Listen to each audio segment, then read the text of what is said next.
The very first day he presented this lesson, it was during the Feast of Tabernacles when we were going there every day. And the people who were there for the first day of presenting this lesson was myself, Elder Company, and Sister Bernadette. And he introduced this lesson by starting by saying, and this is all recorded, our own Sister Bernadette recorded it this first day that we were there. He started off by saying, there is someone in the congregation who claims to be second in line, but El has not revealed that to me yet. So then he went into the details of how a chief shepherd revelation was necessary to live by a chief shepherd. So that whole rest of that day we talked about that. We came back, we talked about it some more. This second day we had asked the scribe to be there. So the next time we went over the lesson, our own minister Nate was there. So we were all there for that lesson. Okay? Okay. All right, so he gave that lesson to us during the Feast of Tabernacles, during his second admission to the hospital. What you are referring to in terms of his last admission to the hospital, it's important to have some context. So Chief had me there with him as a physician, because I'm a physician in the nation, and also just being there and being supported. So part of what I had been doing while I was in the hospital with him is when the doctors would explain something, I would answer more questions that he had and kind of break it down into general terms. A lot of times, as you all know, doctors will use medical jargon, but they don't break things down in terms of what they're actually saying. So I spent a lot of time doing that when I was there with Chief. On the day that's being referred to, this was a day in which the chief apostle had removed, the day before had removed the breathing tube that he had in and had some more medical complications. That is not, his medical complications weren't privy to the whole nation, so I shouldn't share those things that you guys already know about his medical history. But essentially, he had some more things going on, and as has already been mentioned by our own elder, on that particular day in question, the doctors had come by and they had given us some, really tough news about what they thought from their medical opinion was his prognosis around his diagnosis. And just to give you more context, so you were saying, we were in the waiting room. The context was that in the setting of this, really rough news we had received, we were asked to leave the room. So I left the room as I was asked, and I was in the waiting area, as you mentioned, with Minister Nate and with our own Elder Khamenei. One thing I wanted to clarify in terms of Elder Khamenei, he was called back into the room, but one of the things that I want to clarify is that I wanted to understand what you were saying in terms of what part you were in the room for, because the first time we talked about it, you mentioned how the whole document was complete by the time you came in the room. Another time we talked about it, you mentioned that you were there only for the signature part, but not the words that were written down. And so then this time, it seemed like you were saying that you were in the room for the content, the text of what was written, and for the signature where she helped him. I just wanted to clarify which one of those was correct. Yeah. I'm saying that I heard the last portion of what Apostle said. I wasn't in the room yet. I wasn't in the room. I wasn't in the room yet when he started off.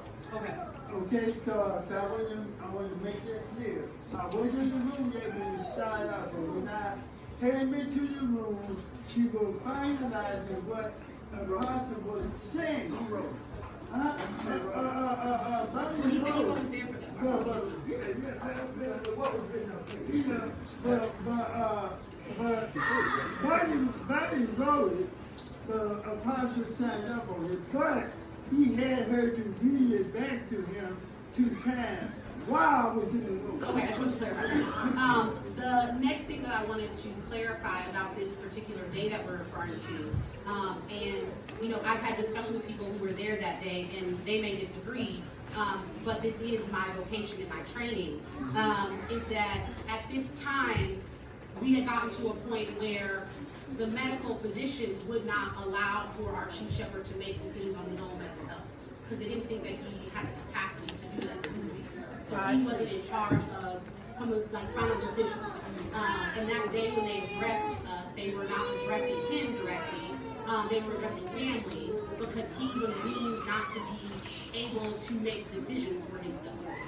When we were in the room and they were giving us this kind of tough news, he was kind of veering off the conversation on things that were irrelevant to the kind of heavy news we were receiving, asking people on the phone for ice and just kind of jumping around from place to place. And after this day that we're referring to, as this is all knowledge the whole church has, so I'm not sharing any private information.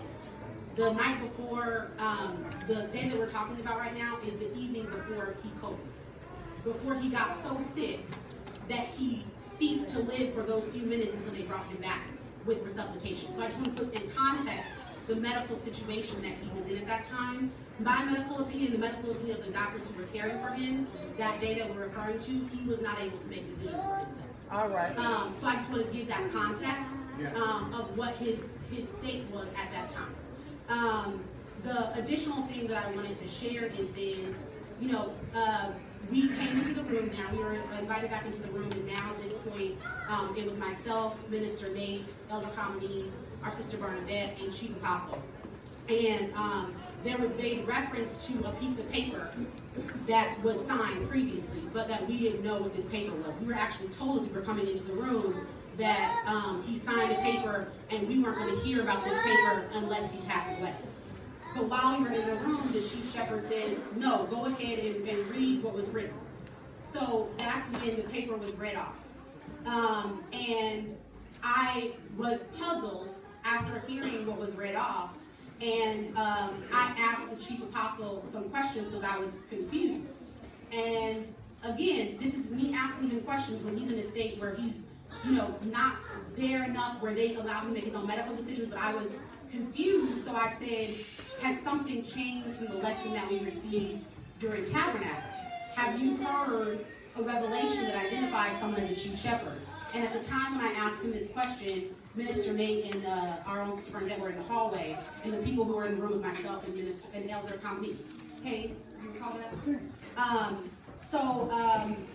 The paper that's being referred to right now, if it's okay with you, I have a copy of it and I would like to read it. Sure, please share.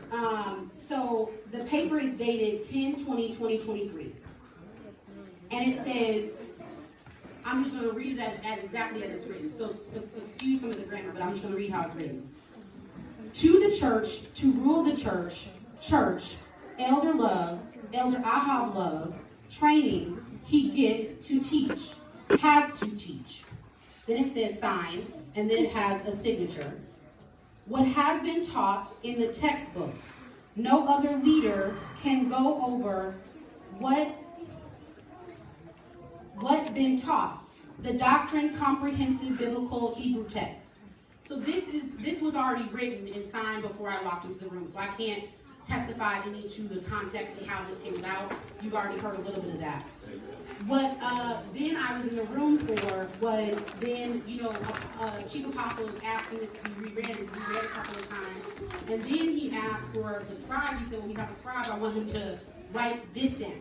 So then he wanted this to be rewritten. He said that no chief shepherd or no shepherd could change the doctrine. So he asked the scribe to try to put some words together to say what he was getting at.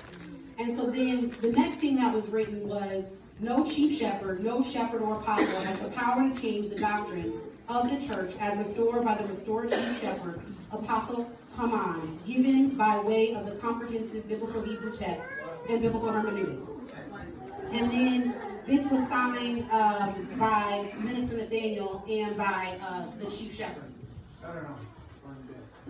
Well, Cain.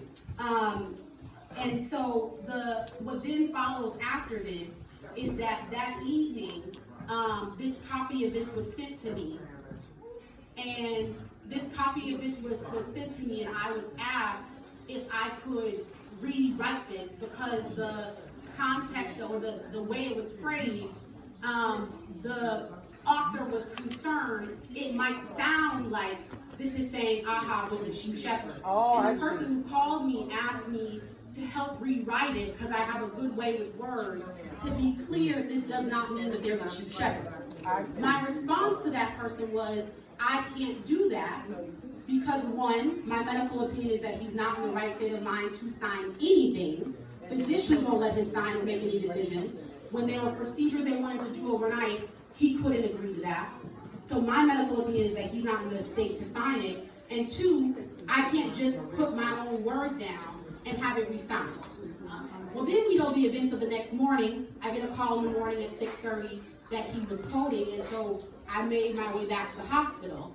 And so that conversation never reemerged. But that evening, after this first document was signed, I was asked to rewrite it to make it more clear so that it can be re-signed. And I declined that because, in my medical opinion, he was not in the state to make decisions about anything. He couldn't make about his health, much less anything else. And so I just wanted to be clear about a couple of key things, just to summarize the key points of my testimony. The first part is that the lesson that we have, there are multiple people who were there who witnessed this lesson being told for it to be dictated and reading it back and forth and getting it just the way he wanted. Second, that this lesson that we got, day one of this lesson, there is a recording of it when he starts off by saying that, someone's claiming to be a next chief shepherd, but they have not given revelation to reveal themselves. That, I don't personally have the recording, but that has been recorded. And then on the day in question, that I was not in the room until this document was already completed, and then was asked to alter the document, but that I, in my medical opinion, didn't think that that was appropriate. There are some disagreements about that, but that was my medical opinion as a physician. And then he subsequently coded, and then kind of goes where we're like, one more week passes. So this was on the 20th, and he passed on the 29th. So I also want to make sure that we recharacterize, from the last testimony, there was comments about, this being his dying, the last moments and things like that. He lived for another 9 days after this happened. Okay. And I should just make sure we have that context. So do y'all. I thank Yah every day for many things. One is that I had the privilege and the honor, because I know who put me down this path. It was ill put me down the path to be a physician, but that I had the privilege and the honor to sit alongside our chief shepherd in his final days. And I count it all joy that he was able to share, these final revelations that he received, these different lessons. So there's also, I'm going to share it with the elder, our elder Hebrew, but I have a document, a folder called Chief's Writings. And so every day I went up there, every day he said, "Do you have your laptop, Dr. Tate?" And I write down what he wanted me to write. He had, one of the documents I have, he had a list of future lessons that he wanted to